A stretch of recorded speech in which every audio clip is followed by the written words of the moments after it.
Hi, I'm John Scholes, President and CEO of the Downtown Seattle Association. Welcome to Seattle Speaks. We're focusing our series on recovery and reopening in Seattle and learning from business leaders, leaders of nonprofits, and other organizations on the steps they're taking to reopen safely and resume operations. I'm here today with Kathy O'Kelly, Senior Vice President for Property Management with Hines in the Western region, here at Safeco Plaza, what used to be the tallest building in downtown Seattle, and the building the Space Needle came in, the box the Space Needle came in, the tallest building up until the development of the Columbia Tower. Kathy, thanks for joining us today and taking us through some of your lessons learned and the steps you're taking to create a safe building for your tenants here. Thank you, John. We're pleased to share this information. I should also mention Kathy is the Vice Chair of the Board of the Downtown Seattle Association. Thank you for your longtime service to the DSA and to the Metropolitan Improvement District and your board service there. Oh, my pleasure, John. So you're going to help us learn and help those who are watching and folks that work in office buildings and manage office buildings, the steps that you've taken to create a safe and healthy environment here at Safeco Plaza. We see, first off, you've made it easy for people to know which door to go into and which one not come out of. That's clearly visible from the street. What else have you done just on the ground floor here in the lobby as people enter this building to help keep them safe? Well, it's really focused on social distancing and safe protocols. So everything from the entrance to ensuring folks are symptom-free, to ensuring that they're wearing masks at all times in the building, and then as well to make sure they're practicing social distancing. We've created indoors some one-way traffic, so it makes it easier for people to do that, and we've actually created spots in the elevators of where people can stand in order to ensure social distancing. So those are the physical things that we've done. How many people in the elevator are you spacing? In this building, just 2. Okay. In order to ensure that 6-foot separation. The other thing that we've done is we've maintained high-level cleaning protocols with regard to high-touch areas, public spaces.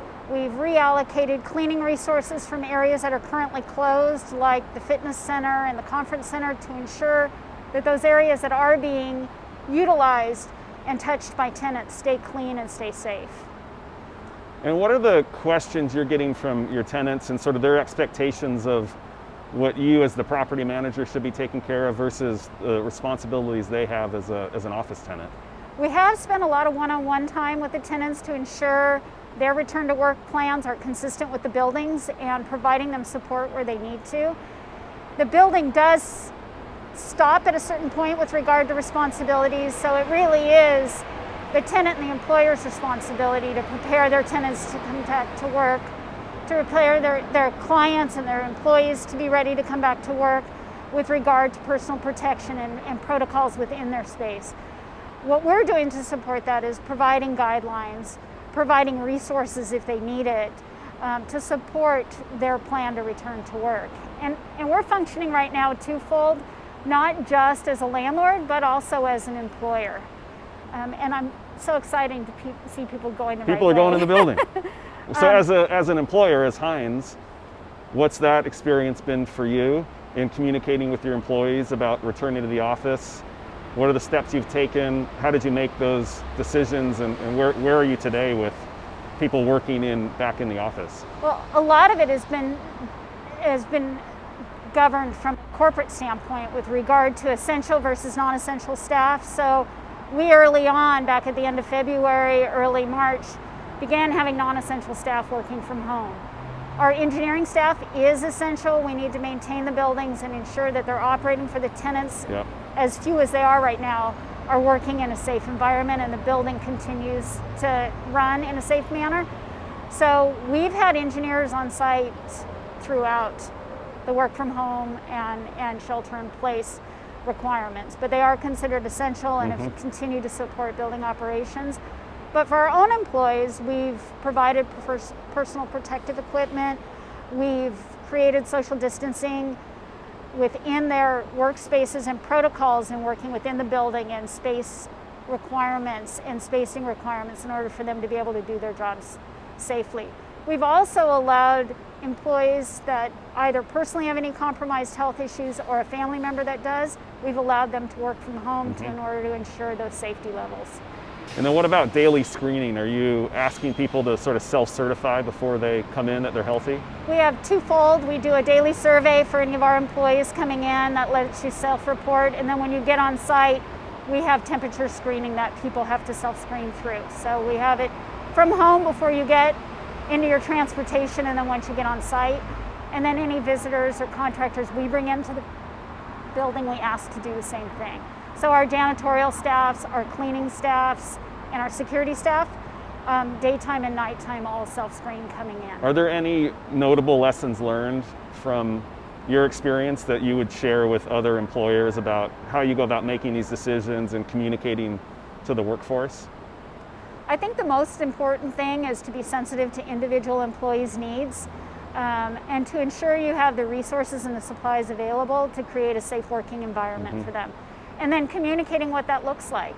We've had a program in place firm-wide that when you're ready, we'll be ready for you. So we're now in a holding mode to make sure that those employees have the resources they need, the tenants have the resources we need for them to have and have in place so that they can come back to work safely. And then back to your management of this property and others, there's been a lot of discussion about HVAC systems and modifications and upgrades. Have you felt the need to do any of that with this property here? We typically operate above ASHRAE standards now with regard to air quality, but we are tracking that both locally and as a firm, all the newest technologies that are coming out and the medical claims associated with COVID treatment and prevention. So we're on the edge of that. We haven't taken any specific steps towards making changes. The buildings provide great outside air as they are now, and we're maximizing that and maximizing filtration to create as safe as a working environment as we can. And there's been lots of discussion around whether tenants are going to actually want more space so they can create more distance between employees. Are you hearing from folks yet about their longer term interests with office space in downtown? We're hoping that's the case, John. With our populations we see now and how employee spacing will look in the future, we're hopeful that that means maybe more work from home, but also the space tenants have on site is larger, so it balances out that differential.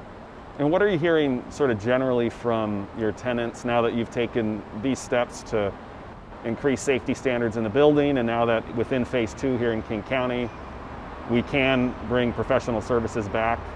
What are you hearing generally from your tenants on these issues? It's a pretty conservative approach to return to work. We are seeing percentage of employees coming back very slowly, and a lot of conservative approaches towards return to work. Some of those are pushing out towards the end of the year or the beginning of next year. And I know you've got retail spaces and tenants in a number of your office buildings that really depend on the upstairs workers. Some of those I imagine have opened, others maybe are still closed, but what are you hearing from the ground floor tenants that are looking for more customers if they have opened their doors? Certainly that's the biggest impact that we have from a tenancy basis, and we've worked really hard with those tenants to support them through lease discussions and through supporting them through a difficult time. So good relationships going into the pandemic have helped us work with those tenants to hopefully keep them viable when things get back. Terrific. Well, I appreciate you spending time helping to educate us and viewers of Seattle Speaks and those that are employers or property managers and looking to make similar enhancements and modifications to keep everybody safe and healthy and hopefully return back to work as we continue to drive down the spread of COVID in King County. My pleasure, John. Thank you. And thank you for joining us for this episode of Seattle Speaks.